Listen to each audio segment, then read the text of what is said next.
because racial inclusion is not just about learning what the latest politically correct saying is. It is about people feeling marginalized, being treated differently, and being made to feel different to others. It is how they are spoken to or not spoken to. It is how they're able to access the same opportunities as others or not. It's whether people behave differently around you or not. And it is the constant reminder in all aspects of life that you are different in subtle ways, that constant building and building. And it can wear you down, it can break you, it is damaging to your mental health, your physical health, and it erodes at your very being, your self worth, and your self esteem. So, this is why it's so important that we do have those open conversations about race today. Now, like all of you, I am in a leadership role, but I am a leader who is here today having experienced both direct and indirect racism in a life. And I, for one, would not want others to have those same experiences and those same battles. I'm actually quite private around my formative years, and it is quite difficult for me to talk about because, to be honest, I would rather forget about how my life was back then. But I am sharing with you today because racism is real and remains a very real issue in society today. So, whilst I would describe myself as quite upbeat by nature, my children may tell you differently, this was not the case when I started school in 1975. My brother and I were the only children from a BAME background, and immediately we were treated differently by the other children. I wasn't white, I was different, and my name was something that the children took great delight in twisting into all sorts of variations. Teachers rarely intervened because it was acceptable to be treated like this. After all, I was different, and what did I expect? So, in other words, I simply didn't matter and I didn't have a voice. I wasn't seen as an equal to the other children. And all this simply because of my colour, my heritage, and my strange name, as people would often tell me. My dad would always say, "You've got to be tougher. And school is a place of education, and you're there to learn, not to have friends." So it's fair to say that during my early years in school in the 70s, friends were at a shortage, but it did teach me how to be resilient and stay focused because eventually you do make friends, friends who don't see you based on your colour, but by who you are. So that gave me hope, and I continue to remain hopeful. So this was my experience from a young age and my personal world growing up. And to give you a little more context, I'm also going to share with you some of the major headlines during this period on what was happening in society, because to this day, this still has an influence on my perceptions as a BAME person. Now, on the slide, you will see some of the events that took place, but there are so many more events that happened, but it's hard to fit them all onto one slide. But these constant reminders through the media coverage reinforce and remind you that you aren't equal, you are treated differently, you aren't safe from violence, and even the very organisations that are there to protect people in society are institutionally racist and are not necessarily going to protect me, have my best interests at heart. These personal memories and memories of how society made you feel is what people of BAME heritage carry around with them each and every day. And this is important for people to know, to understand, and have insight into. Racism and racial inequality remains part of society today. Events during the year such as the George Floyd murder, the Black Lives Matter movement, and especially the shocking health inequality stats and figures that show you are more likely to die from COVID-19 if you have a BAME heritage. These headlines have propelled the race agenda into the media limelight. It is clear that there is so much more we need to do. So even with all the legislation and all the diversity initiatives, all the good things, the positive things we do, and that we need to continue to do, there is still a long way to go.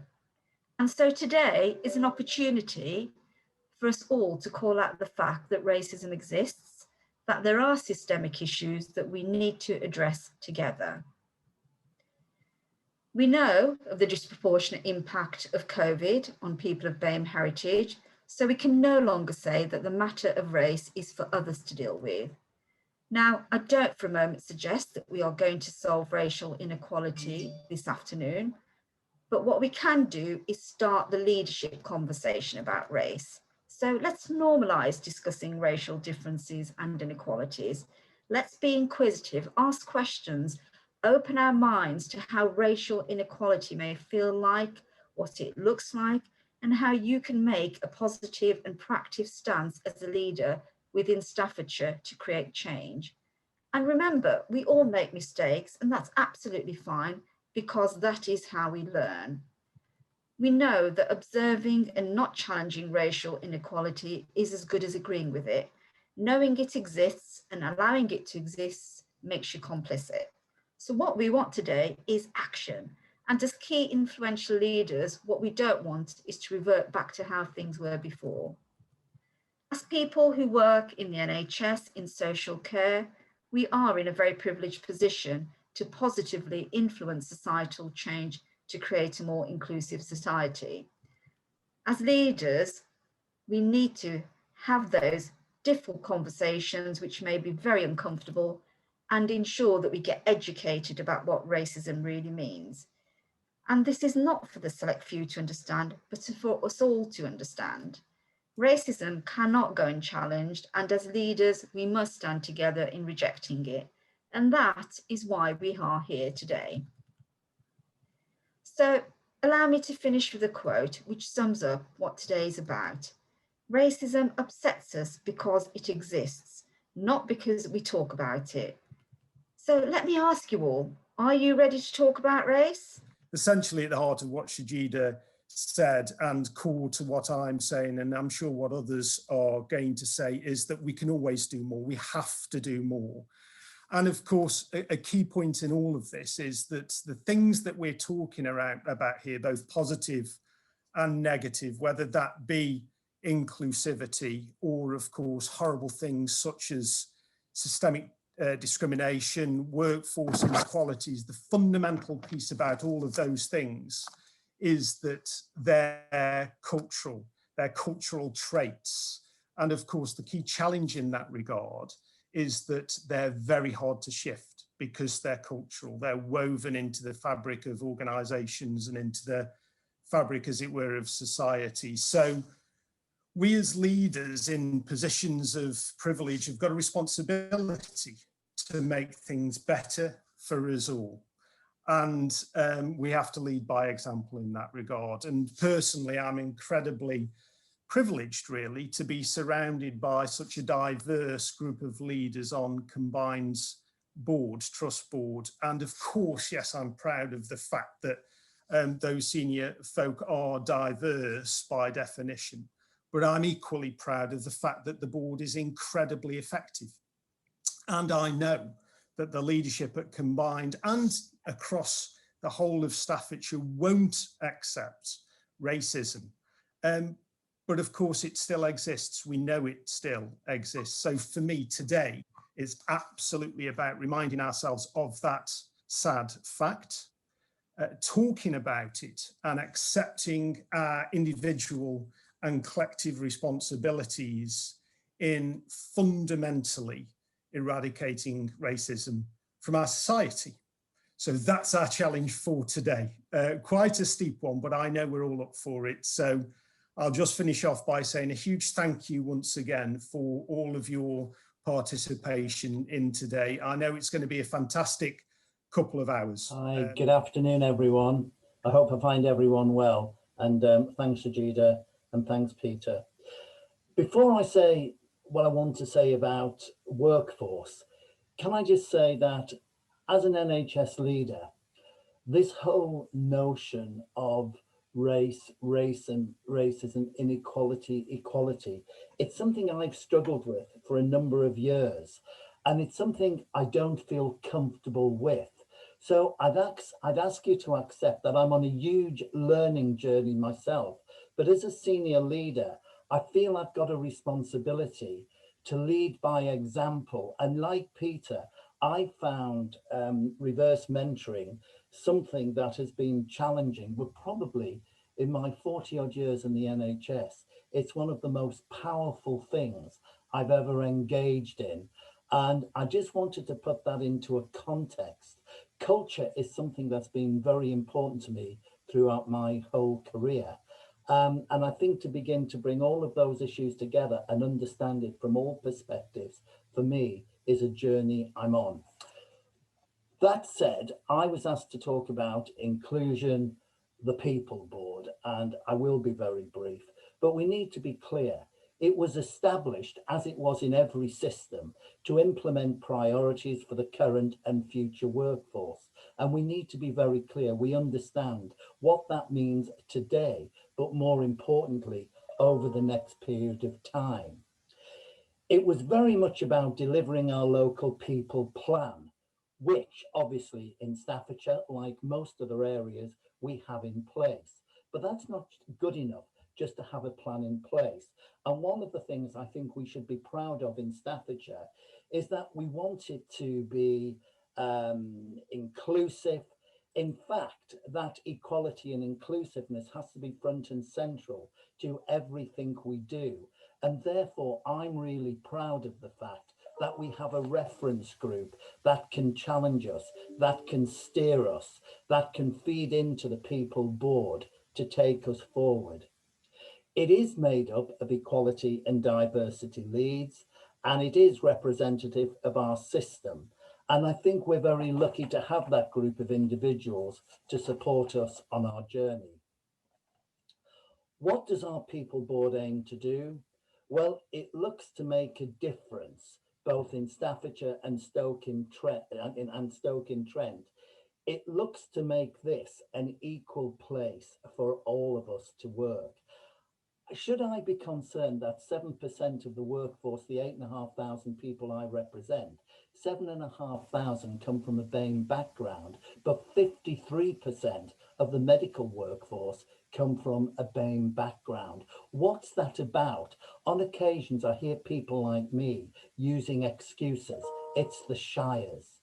And I think that's showing my own ignorance, but just trying to say this group, this reference group of experts, can challenge. It is about increasing diversity in the workforce. It's about promoting equality. And it's really about making sure all of our strategies do celebrate diversity and are inclusive. And that's something we've got to work on, colleagues. But it's about redesigning the ways we work. That's a major challenge for us. It's about improving leadership. That's a major challenge for us. It's about improving culture. That's a major challenge for us. And it's about getting the training of our workforce sorted for the future. I personally think we're in a good place when it comes to the people agenda, but we have to be very involved in monitoring, in maintaining, ensuring that we are representative as we move forward. We have a number of priorities, but there's still much to do. And for me, as the chair of the group, I think my responsibility has to be about us being inclusive. It's got to be about working together, and it's got to make sure that the national people plan aligns with what we're doing in Staffordshire and Stoke-on-Trent. And on that point, I'll stop there. I hope that gives you an overview as to some of the priorities we're undertaking. Thank you. Thank you to my leader colleagues who've spoken so far. Very inspiring, indeed sets the tone for the agenda today. So as an ICF and as the chair of this, my role is to galvanize the health and care leadership so that we can provide integrated care by way of collaboration and seamless care between health and social care, as well as between the health service players, primary, secondary, tertiary care. We have an important responsibility, I think, to address the population health, well-being of our populations and communities, as well as address inequalities. I'll say a bit more about that. to improve the service user and workforce experience. I'm really glad Neil has spoken, because I think the workforce experience is something really important if we're to do this collectively, and to get the better use of the Staffordshire pound, as they say. No single organization can do this on their own. So we are arguably interdependent in terms of how we take this agenda forward. The NHS has a key role in the social and economic development of our communities. So much has been said already about what has happened during 2020. So I'll not repeat that. As much as I would, and I'm sure many of you would like to see the back end of 2020, because it's been a horrible year. I think there are two important events that I hope will go forward in our lives and hopefully bring some change about. And that's COVID-19 and the human and disproportionate impact that that's had on BAME communities, particularly. And we sometimes talk about this in the NHS as if it's a new thing. It's not. We knew before COVID-19 that people from a BAME background suffered poorer health outcomes and experiences well before COVID-19. And that's global, not just in this country, due to decades of financial disparities, structural deficits in society, lack of opportunities, exclusion in educational attainment, employment, housing, and the corresponding impact on health and wealth in society. As health and care leaders, we absolutely need to step up alongside the rest of society, not just a problem for healthcare, but all of us in society to step up, engage, listen, learn, and act to tackle discrimination of all kinds, including race, and particularly race inequalities within our communities. It's been much reference against to the tragic and sad death of George Floyd in the hands of the US police. What I think has come out of that is a social movement where we're seeing white people marching alongside BAME colleagues on the whole issue of Black Lives Matter. As Sajida and other colleagues have said, this is not a BAME problem. It's a problem for us all in society. We all need to step up. It's great to see people like my heroes, Lewis Hamilton in the Formula One circuits, using his voice to step up and be counted. But it's not enough for Black leaders to be stepping up and being counted. It needs the whole of society. I'm going to just play a short video and I'll come back with some finishing comments. This short video shocked me, or did it? I'm kind of familiar with it in terms of my own personal stories, but I hope shock you it will, and hopefully make us think. It's a video about a Black American's experience of going to the grocery store and about white privilege. Could we cue the video, please? Would you explain in lay terms white privilege in the NHS? What does white privilege look like in the NHS? Well, white privilege is not being consciously, is those openings and opportunities that as a white person you would be automatically given as opposed to a person of color. It's something that you're born with and you wouldn't necessarily pick it out. It's having the opportunity to be given stretch assignments, opportunities that make you progress within your career. It's having doors opened. It's having, and also it goes down to things like not having to change how you talk so that you can fit in. You're too polite, Oscar. You can also white privilege is people getting tapped on the shoulder for jobs. How often has a Black individual ever got a tap on the shoulder and been given a job without process? We can see it. We've got to call it out. Day in, day out, we see white individuals tapped on the shoulder and handed a job without process. We are a public service. We're accountable. Keep going, Tosca. Sorry about that. Go on. No, that's You're all right. being too polite. Well, yes, I am polite. But then again, I wanted to bring in the current example around the backlash on the Sainsbury's advert, where there has been massive outcry on the use of Black actors within the Sainsbury's advert. That is typical because, as I say, racism goes back to the colonial area, where the white people landed on African shores on a boat, which is akin to a dinghy, where now every single day you turn up the TV and you're told immigrants go back. But actually the immigrants are doing exactly as Cecil Rhodes did when he landed in Southern Rhodesia, for example. And white privilege, one of the easiest examples of what white privilege is not having to change who you are in order to be acceptable in society. When the colonists landed in Africa, the language that they used to describe the native people was, loud, Black, aggressive, and so forth. And those are the same descriptors that we find currently in society. Okay, we're now into your last. I'm afraid we got to the last minute. So you're now here to inspire. You're here to share your learning. What is the 1 minute elevator pitch you'd give to your colleagues here from your learning over the last 9 months during Black Lives Matter and COVID?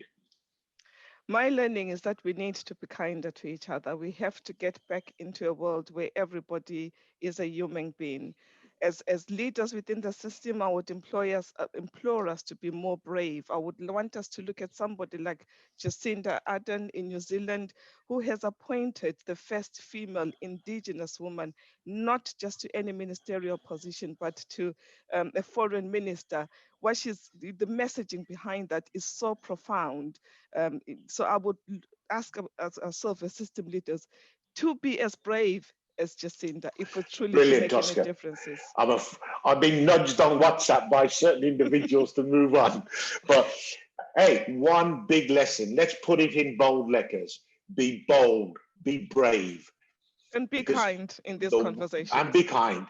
You will regret it. When you get to my age, you'll look back on your life. The only thing I look back and regret is I wish I'd have been bolder and braver sometimes.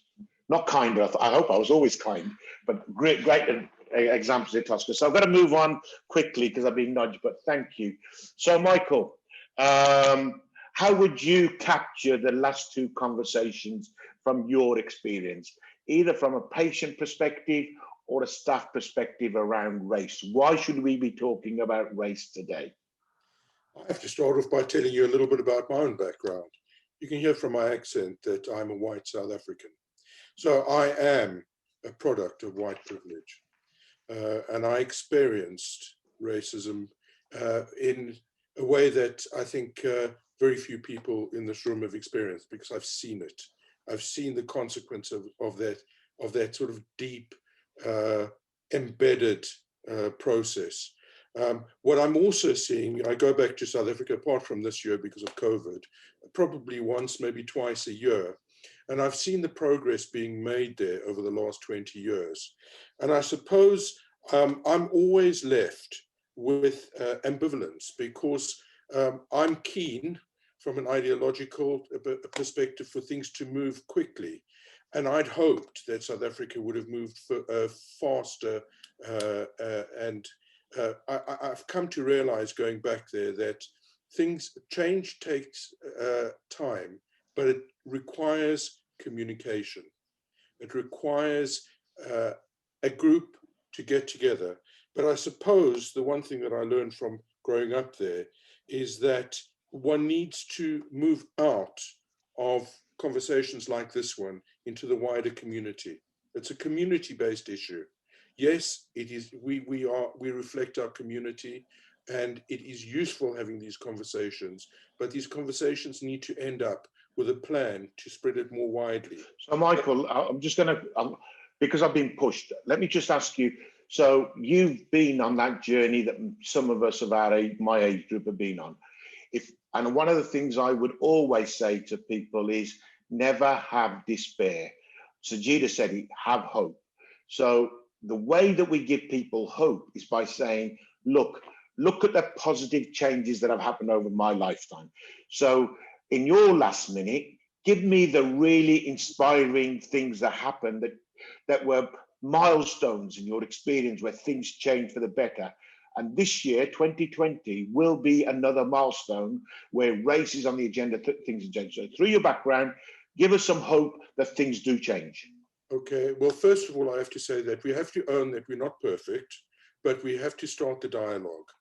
And I think that the hope that I have is that we would begin to recognize the humanity in each other and begin to move on from that, recognizing that some people have particular needs that others do not have, and focus on those to put out the fire, as Tosca put it so well, but then to continue the dialogue and continue the education. And that is my hope. And actually, I'm optimistic because I think that more and more people are doing this and recognizing it. I think that for those that are not, and I suppose this maybe is a South African in me, I think that we do have legislation and we need to use that legislation rather than ignore it. Great call there. So use the legislation, have hope, use your opportunities to make change, and take the conversation into the community where you can build the allies. Really great stuff there. Thank you very much, Michael. Sorry about compressing your 5 minutes into 4. We now got Kirby. So Kirby, you've got a really powerful position now as the lead on equality and diversity in the region. So talk to us about your hopes and aspirations for the future and the lessons learned in the last 6 months. Thank you, Jack Tar.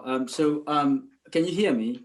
Yeah, clearly. Brilliant. So I've come into this role in June 2020, and I won't repeat many of the things that have been mentioned. For me, it's a brilliant opportunity to influence change at the regional level in regards to EDI, equality, diversity and inclusion, but also from a personal perspective as well. So I bring my personal experience, but also my professional experience as well. In terms of what we've learned during this year is very clear. I mean, like you've mentioned, the evidence is there. We shouldn't be wasting our time. And my vision is really about the fact that we need to build our house, and the foundation of our house needs to be, we need to get the race equality right. So there is no excuse to be made. I've provided already the steer in terms of the regions about race equality has to come first. We need to tackle the racism within the structure, within the system. But most importantly, what we've learned is the reasons why we haven't made progress is because there has been a lack of accountability, self-accountability, accountability at also leadership level, and accountability. Okay, due to time, I'm going to, all great stuff. What are you going to do that will make a difference in 12 months' time? So what can we say? Brilliant, we got Kirby. He was the best person we could have possibly got to lead us through the change. What will look different next year because of what Kirby, the Leadership Academy, are doing? So use this opportunity right now. So we have now the opportunity to really look at what does that accountability looks like. And I think this is where we can make that real change. Using myself and not making it that this is my agenda, let's make it our agenda. So we have now the opportunity for us to come together and to demand, not to ask and say please, but to demand actually what the consequences needs to look like when things are not changed. Hi, hello everyone. I'm Leslie from the Diversity and Inclusion Lead at North Staffs Combined Healthcare. My reflections, I've just been having to think about some of the themes that people have been saying. I think a big theme in the chat has been very much how people are either empathizing or actually having shared lived experiences with some of the circumstances described by our speakers so far. And very much a strong message is around that collective responsibility, but also the very individual responsibility for us all to speak up about racism and to continue that dialogue. So really clear messages from us today. Brilliant. Anybody else got a reflection they want to unmute, or shall I name someone? I'd like to say that's me. I really like the idea of demanding accountability.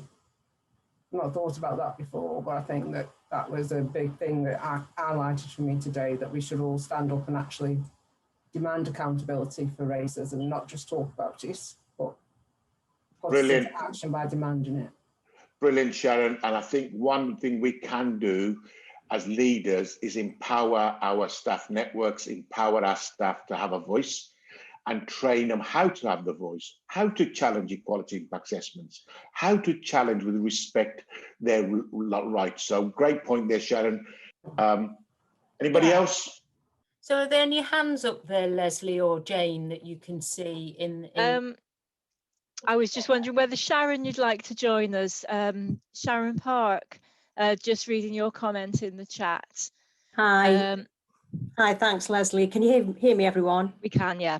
Yeah, I'm new to the trust. I've just joined Combined, so I'm a newbie, only been here week 3, I think it is. So for me, I mean, we keep talking about leadership programs, mentorship, degrees, improving us. We're already ready. We've already got these degrees. We're ready to be put in place. And so for me, why are we keeping, it's just stalls, this start.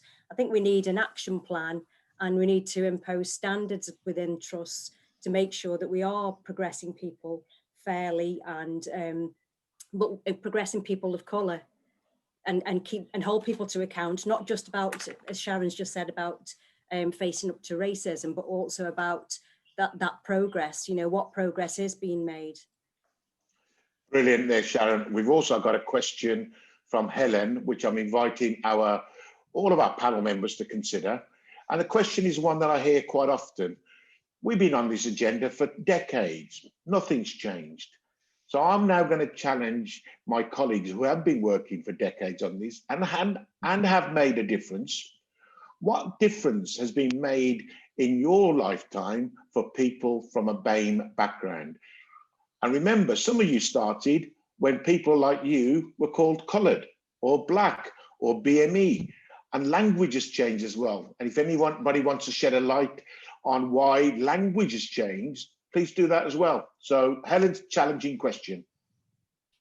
So, I mean, the matter of racism, discrimination has been going on longer than I've been alive anyway, and I've been alive for some fair time. And that's what it is. But we are talking about trying to change what history has almost normalized in terms of how we all work and how we feel. And I do think with the whole Black Lives Matters movement, and I think I said this when I was speaking, it has really brought it to the fore again. And I think we all have a responsibility now to not let go and use that as an opportunity. Yes, we've got all the acts and things like that, but we all know the reality is it really hasn't made the change we want it to do. And what we also have to remember is we have done some good things. You know, we have, you know, I feel personally that I've done good things.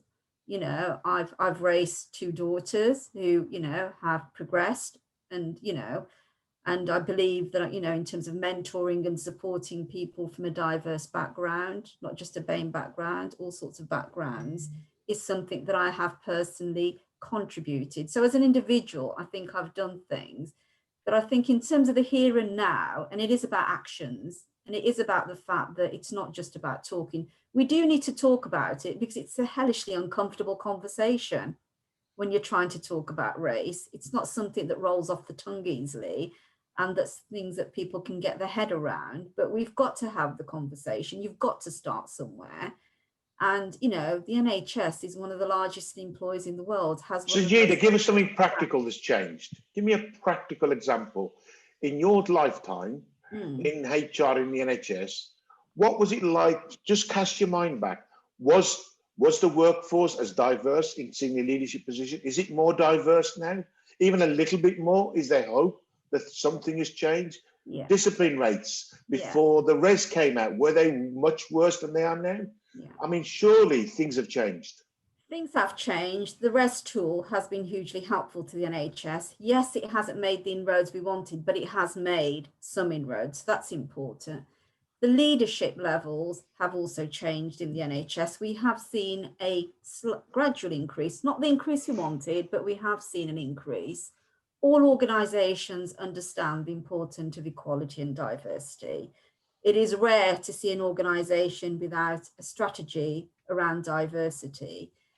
Things like the New People Plan and the impetus on having BAME networks, that is a huge... Okay, that's a big enough list. I've got a couple of questions now. So I've got a question for Michael, and I've got a question for members, not board members. So 2 questions. So unmute Michael first, but the other question I'm going to ask first because that's an important question.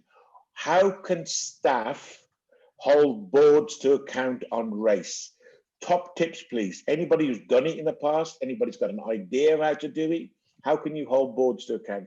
The question for Michael in the chat box is from Abin, and he says, what made you decide to actively make that mind shift, even though it was likely against what you were taught, following on from what it would be like for many other white people to have a shifting mindset? So shifting mindsets in the time that you were around, Michael. Right. Well, I've got to blame my father. Not the mother.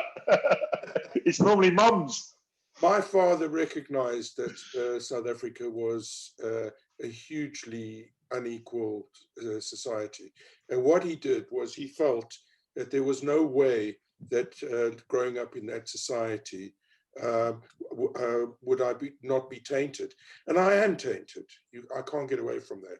But he sent me to a school in a different country for 6 months so that I would learn how to, so I would get this perspective.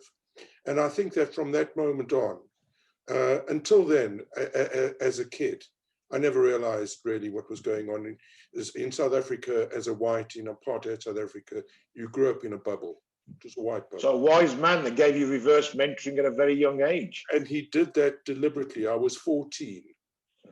And I got back, and from that moment on, really, I could see. I was also given a reading list, amongst which were authors like Brian Bunting and so on, who looked at South Africa and compared it to Nazi Germany, because it was like Nazi Germany. So it was my father. I think that it was very easy to grow up in this protected bubble. And I think that that is what we are still living with in South Africa. And I think that we are, to a lesser extent, it's more subtle here. We are living... and that makes it harder here, doesn't it, Michael? The subtlety of this country. I mean, I'll give you an example that my Asian colleagues talk to me about. In South Asia, corruption is rife.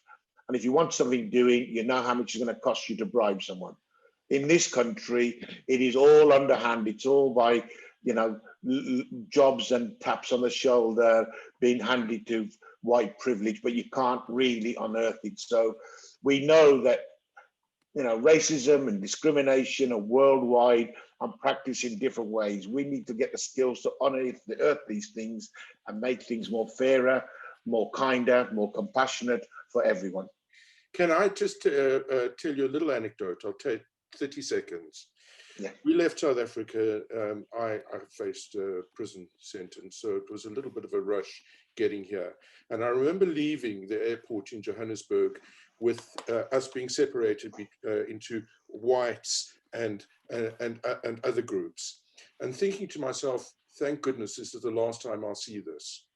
Anyway, we arrived at Heathrow eventually after about 2 days of travel, and we on long stay visas. And all, I don't know if it's still true now, but all arrivals have to have a medical on arrival at Heathrow. Anyway, we were left there. I had an infant child, my wife, waiting. We waited for about 3 hours for this medical. This old doctor came in, looked at us, and said to the nurse next to him, "Why didn't you tell me they were white?" And that was my arrival in the UK. And I think that says it all. Brilliant. So I have posed a question for our leaders to talk about how we empower our staff to ask challenging questions of leaders or the board.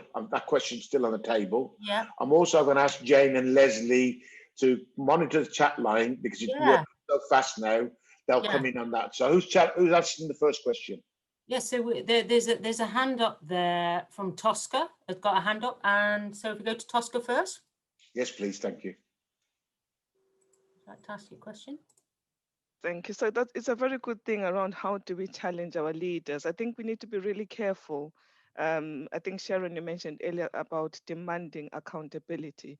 So one of the things that we struggle in the leadership forum and as leaders is, and as people, especially from a BAME background, is how we challenge. Because if we challenge in an upfront way, you're most likely to be taken as aggressive or as being, so you need to challenge in the appropriate way that will get our voices heard. We need to be looking at having those honest discussions and coming back for evidence of progress in the things that we say we're going to be doing with our leaders.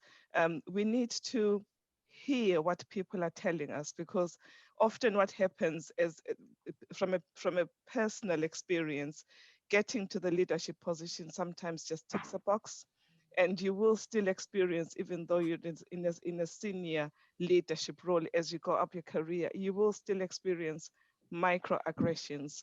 So we need, again, to support our staff in terms of managing the journey into leadership. So how do we have those conversations where the microaggressions? So Tosca, let me be blunt and say, what's an appropriate way? What would you say is an appropriate way to challenge a trust that's got 4 times as many Black individuals who are being disciplined as white individuals?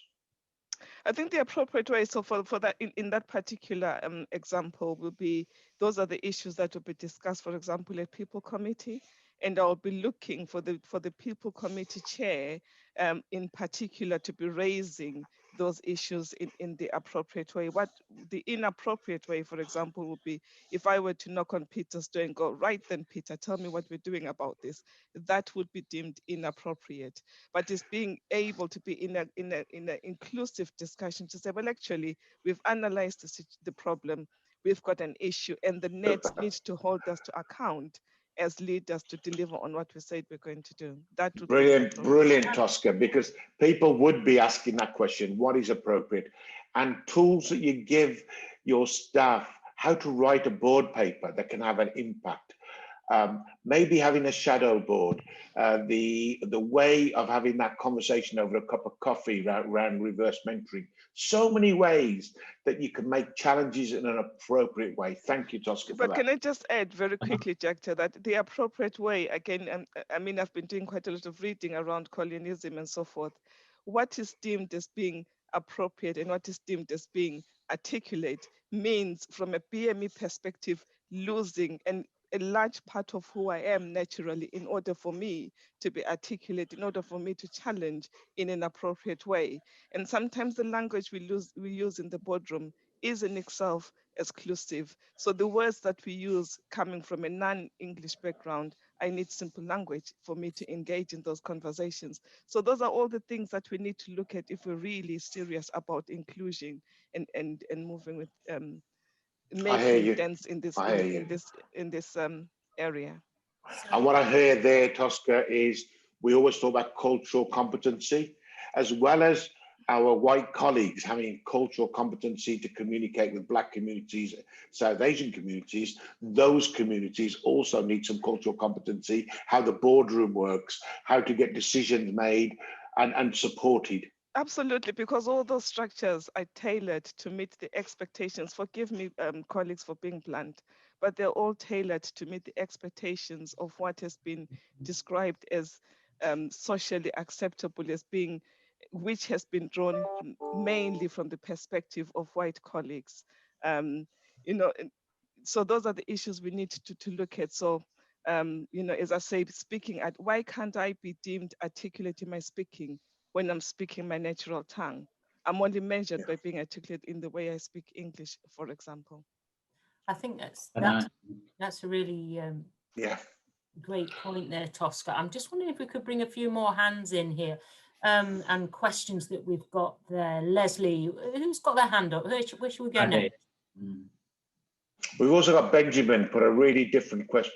He's taking it in different ways. So if Benjamin wants to ask his own question, you're more than welcome to come in and ask that question. I'm just going to ask, I know that Leslie's looking at who was first. Leslie? Yeah, I'm not sure who's first, but I think Ade had a hand up, and also Sue Lapper's posed a comment that she might like to just come on and make as well, if you're there, Sue Lapper. Do you want me to come in on that? Oh, sorry. Go on, go Ben. I was just going to say, do you want me to come in on that question? Yes, please, Ben. Yeah, I was supposed to. It's just, we've got a government, a populist government at the moment that's done some pretty unpleasant things in the last few years, and they seem to be upping the ante in terms of, I'd say virtually inflaming racism. And I just wonder, in that kind of climate, we're a government, we're a government department, if you like, we're public servants, what kind of problems that poses for us? Because my personal view is there's a real agenda here that they've got, and it seems really contrary to what we're trying to achieve, in say, for example, this meeting today. And I just wonder if there's any, if you've got any thoughts about that, what that poses for us in the future. Benjamin, you make some really great comments about the government of the day. I could talk you through my lifetime experience in the public services. If you don't have the political will and the political drivers, progress on this issue slows down dramatically. And the government of the day, unfortunately, have been very slow in reacting to some of the questions around racism, around COVID-19, and almost been in denial that COVID-19 has really caused the greatest of harm to some of our BAME communities, because they have the double jeopardies of living in poverty, living in high occupation. Well, I could go on. Right now, today, what's challenging me? I'll tell you what's challenging me today. It's challenging me that the government are refusing, in spite of 2 months ago being warned that anti-vaxxers were out there telling the Black community that this was some sort of conspiracy theory against them. When that anti-vaxxers then start challenging the main community as well, they're still in denial that anti-vaxxers are going to win the debate. The horse has gone. I hear today in The Guardian, they're going to get some big celebrities to come on and talk about the positivity. It's too bloody late. And the same thing is the issue around what Adi was talking about earlier around risk assessment. Risk assessment is a legal responsibility under the Health and Safety Work Act that was set in stone under the six-pack in the 1980s. COVID didn't just invent risk assessments. So I'm afraid the legislation, as we spoke about earlier, is only as good as the enforcing authorities and the leadership that understands its corporate responsibilities. Sorry, I'm getting on soapbox. I shouldn't be. This is your event. You're supposed to be doing the talking. Can I? Leslie, rescue me quick. Adi, come on in. Yes. In answer to your question, I think there's something about secrecy. If you look at most of the reports that organization generates, if you ask an average staff, have they read it? Have they seen it? It's buried in those 200 pages of document. Is that all yours? The 200? That's a 400. Wow, whatever the number is. But the fact is that I think if we're going to hold boards to account, the board needs to be open and honest to say, this is what we aim to achieve over the next year, to put it out to their staff. And at the end of that 12 months, just like the board will ask the staff about their own performance, is for them to go back to their staff to say, at the beginning of the financial year, we said to you, this is what we will achieve, and this is where we are, and to hold themselves to account, rather than, I think it's becoming that then people have to beg, have to persuade. I don't think we should be put in that position to be advancing argument to support. When you have an organization, I think it's all there in the research. When you have an organization, you have people that are working for you, it is your responsibility to actually do something meaningful for them. It's a legal responsibility. And I don't think we should be arguing about persuading, cajoling, trying to do one thing or the other to try and hurt some mind. Why does it have to be hurt some minds when it comes to Birmingham? Andy, I think I would say to you simply, we're not saying that at all. But if people don't ask, people don't highlight the inequalities, we'll keep on repeating the conversations of years and years. We've got to be activists.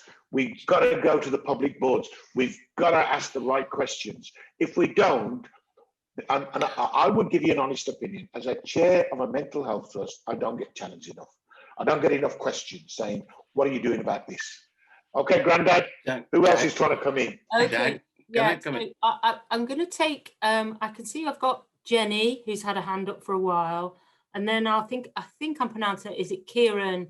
And then I'll come down to Manjit, if that's all right. Yeah. So Jenny, do you want to go first? And then... I presume it's me. I don't know how many Jennys are in the room, but is it me?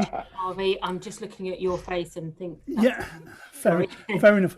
I'll try and be really quick. I've a trade unionist in the NHS for 30 years, 20 years sitting as a seat on the board. The progress I've seen is there, but it's painfully slow in the NHS, I think, compared to other areas of the public sector. I think we've been complacent. What I'm concerned about is, I think this is an excellent conversation, but what I'm lacking is actually holding boards challenge is good, but what are they actually going to do to change things? If we accept our representation isn't right in many parts of our trusts, in terms of our BAME representation, how are we going to change that? Is the question need to be asked about being braver and taking positive action, such as has happened in police force? And also, Jagtar mentioned about people having a tap on the shoulder. Even when that isn't happening, in the NHS, we're just recruited in many ways from the same pool. So if we accept the NHS isn't representative, and we're just recruiting the NHS because the language we use, our job descriptions, every way we recruit is just churning staff around the NHS, how are we going to change that? We need to reach outside of the NHS. And it's not something I used to say as a trade unionist. We need to reach outside of the public sector to areas where we can actually bring people in. So you look at many management and admin and corporate roles, for instance, we need to find a way of reaching outside because we're not representative inside the NHS. Good points. Thank you, Jenny. Over to now, I think it's Kieran. Have I got your name right? Correct me. That's okay. It's Cherian. Are you talking about me, Cherian George? Yeah. Cherian, thank you. Cherian. It's a South Indian name.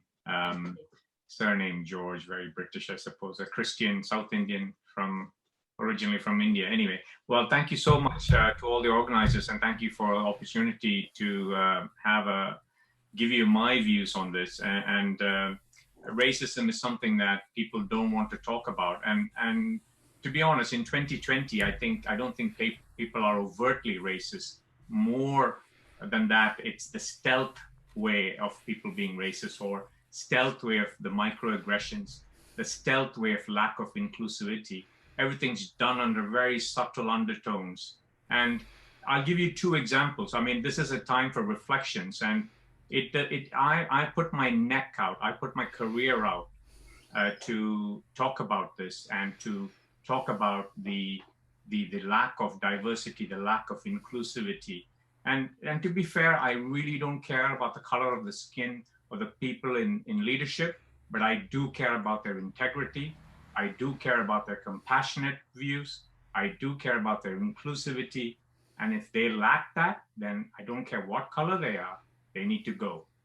It's as simple as that. I'll give you two examples, and these two examples are really mind-blowing. And to you all sitting up in big, positions of power, I'm glad we're talking about it. In some places we can't even talk about it. The minute you talk about it, I'm an angry young South Asian doctor, or I just don't know how to behave, or I lack the credibility, or I take things personally. These are some of the things thrown at me. And it pains me that I have to justify what I need to teach adults who are, 45, 50 plus on how to behave in an organization. And the two examples, one is my personal example. I applied for a clinical lead post, and I was the only applicant initially. And the person who has been doing it for 8 years said, you know what, Cherian, you can do it. I think I'm going to step down. I've been doing it for 8 years. Next thing I know, that same person, unfortunately, I mean, she was white. I have nothing against her color or nothing against her in person. But that same person who held the post for 8 years stood against me in the interview, was conducted by two people who happened to be white as well. And the interview feedback I got was my interview posture wasn't right. That's fine. That's fine. And I'm going to keep going. I'm going to apply for every single post I can. And that's all I can do, because I can only hope. There's nothing more I can do. I can't influence the board. I can't influence the people in power. It is extremely difficult. And that you have to ask, why did they give that post? Why were they allowed to stand at all after 8 years in a position?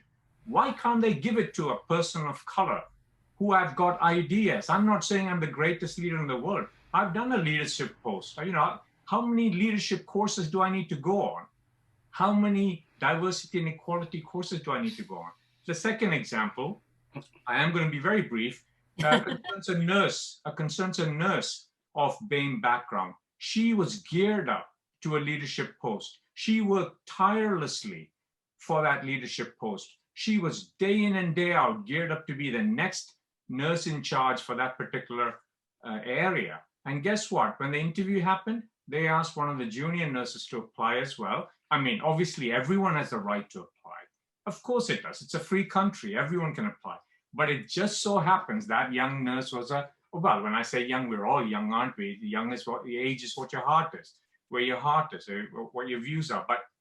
But unfortunately, that's when the white privilege came. I'm not questioning the interview panel. I will never do that, because many people have integrity. But what I'm trying to say is, just like that shopkeeper who made that decision. I mean, that young nurse who got the role, they have their whole lifetime ahead to get into that role again. But this relatively more senior BAME nurse should have been given that, especially when she's been primed up. She was acting up. All this acting up, where is it getting us? I'm sorry to throw my hands in the air. This is a cultural thing. I have to say this in interviews, that this is a cultural thing. I'm not being disrespectful to my wife. Fair enough. I will have to stop there, because the point you make, you hammer it home with just one point, which is if you're black, most black individuals will say you've got to be twice as good to get roles. We can't have that anymore, not in 2020. No. We need fairness, we need equality. And to Jenny, I've just gone out to recruitment for the chief exec. You know what? To recruit somebody from outside, those senior posts now outside, their pay salaries are way beyond the NHS. And we're going to have to start looking at the pay salaries of our chief execs in the NHS compared to local councils, police officers, fire officers, who have far less responsibility than our senior people in the NHS. But anyway, that's another matter. Leslie, who else is waiting? Could we bring Manjit in, please? He's been waiting patiently there, waving his arm. Manjit, come on in. I think I could give you several examples, and I'm not going to. I think we've got to get away from this. We've got to start being proactive. We are not without power or influence. I think it's how we use our influence. Anger and frustration is not the right way to use our skill set. We have a skill set, and sometimes that anger consumes us and we come across as being aggressive or overly assertive, etc. We've got to be careful in how we use the power that we have and the skill set we have. The multicultural professional links that we bring in are unique and will enhance any organization we go into. Is how we go about it that matters. And I think the power is how we should use it. And I think I coach a lot of doctors. I spend a lot of time with junior sort of trainees who want to get to leadership positions, and also consultants who want to get a leadership position. My biggest frustration with them is some of them don't ask for advice earlier on. How do I go about applying for this job? What skill sets do I need? How do I sell myself? And I think crucial matter for us is to say, forget the color of our skin, forget who we are, not in terms of cultural stuff. We bring in a whole host of challenges, but we also bring in solutions to our challenges to say, how do we go about it? And I think we have a lot of power, and we must never forget that. And that's my key message, is never disempower yourself in being able to sell yourself.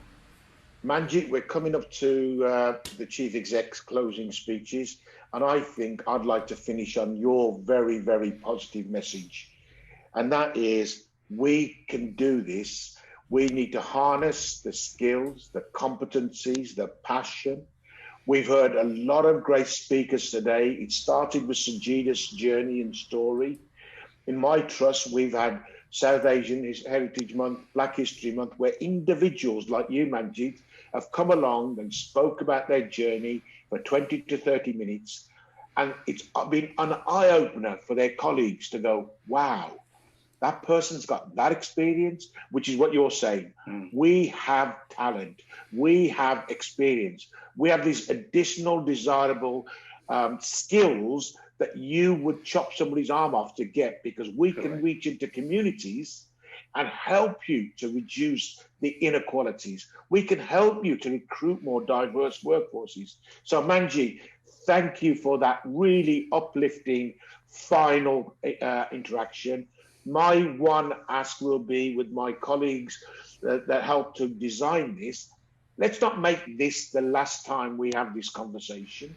Let's consider the inspirational speakers that came today and give them longer for a 1 hour let's talk and listen session, which can drive the agenda forward until we get to the springtime, when we may change the theme. Race isn't just for Black History Month. It's here with us for every day. And our lack of privilege means when we walk around the shops, we get followed by the store detective. When we write an application form, our name is seen on the form as Singer, gets put in the bin. So let's move on in a positive way from Manjit's interaction, and I'll hand you over to Peter for the closing address. Okay, thank you, Jagtar. So over to comments from Sajida and Peter. Sajida, is it you up first or is it Peter? You're muted at the moment, Sajida.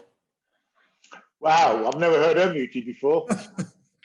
I'm going to pretend you didn't say that, Jagtar, and I will remember you said that. You know that, don't you?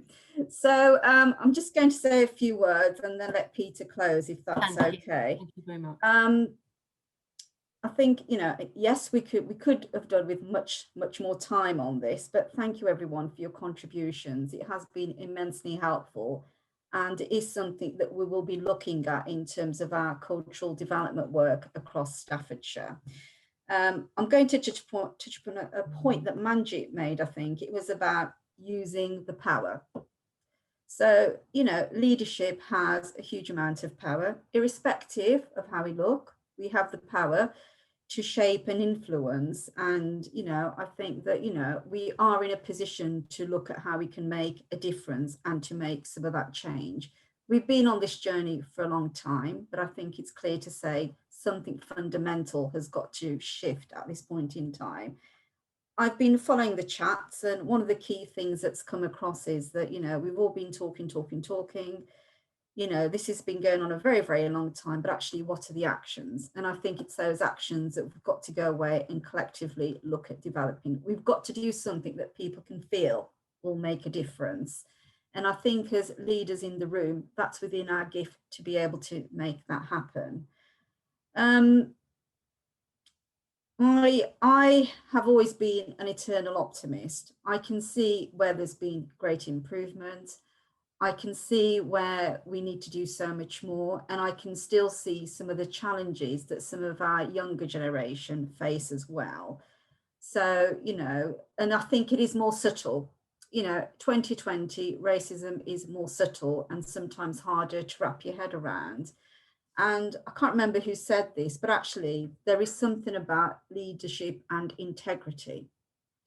And for me, there is also something around education. I can sit here all day and expect people to educate themselves about racism, but I do also think in terms of a leadership responsibility, it's incumbent on us to help our workforce and our leaders truly understand the absolutely horrific impact that racism can have on people.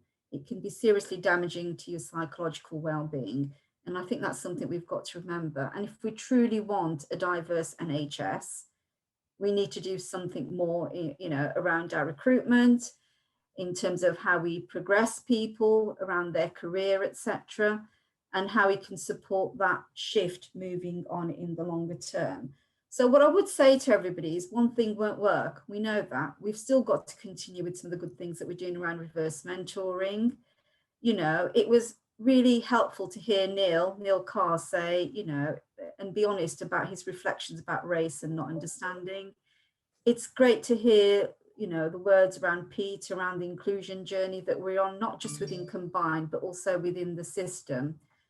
But let's be honest, this is a huge challenge, but it's not just a challenge for me as a BAME person. And the note I'm going to end on is it's a challenge for us all.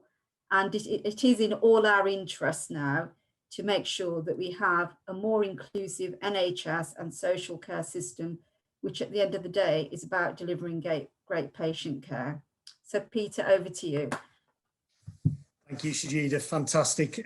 Well, firstly, I just need to say a huge thank you to everyone for their participation today. I thought it was going to be a good, uplifting, good quality session, and it's beaten all of that. It's absolutely fantastic. So a huge thank you. And Jagtar mentioned there a moment ago the option of carrying this conversation on. I know we will all individually carry the conversation on in our organisations, and perhaps as we reflect over this evening's meal even, but I think it's probably also worthwhile carrying the conversation on through these types of forums. So when we go away, I'll have a chat with Sajida about how we can achieve that. Just a couple of very brief final thoughts. So very interested by the accountability piece that a variety of people mentioned, the point about we need to make sure that individuals and organisations are appropriately held to account for their actions. And I know that I'm sure Combined can do more on that. We already do a lot, but can do more, and other organisations in the patch can do more. So we need to be really conscious of that. Complacency is clearly a damaging thing, and we need to make absolutely sure that all of our colleagues, I'm sure that we on this call aren't complacent, but all of our colleagues absolutely are not complacent, and we eradicate complacency from each of our organisations. And you've got to remember that, influencing something as significant as this isn't easy. This isn't easy. If it was easy, then the variety of legal acts that we've referenced would have sorted this a long time ago. So this isn't easy. So let's not kick ourselves for not making massive progress, but the positivity around the need, the desire to improve and make progress is fantastic, and we can't lose that. And two final points from me. I think the piece around never disempowering yourself is in itself really powerful. I think that people need to remember as often as they possibly can that each of us are leaders in our own right and are incredibly powerful. And we need to wield that power, that strength, that authority appropriately and as often as we can. And that leads me to the final point of saying we can make a difference. We can make a massive difference, and we already have, I think, but we can do a lot more. So, and today has proved that we are able and capable of doing a lot more. So a huge thank you to everybody. Thank you to Sajida, thank you to Jagtar, thank you to Pram, etc., etc. You've been brilliant, and I sincerely hope that you've all enjoyed the session. Thank you.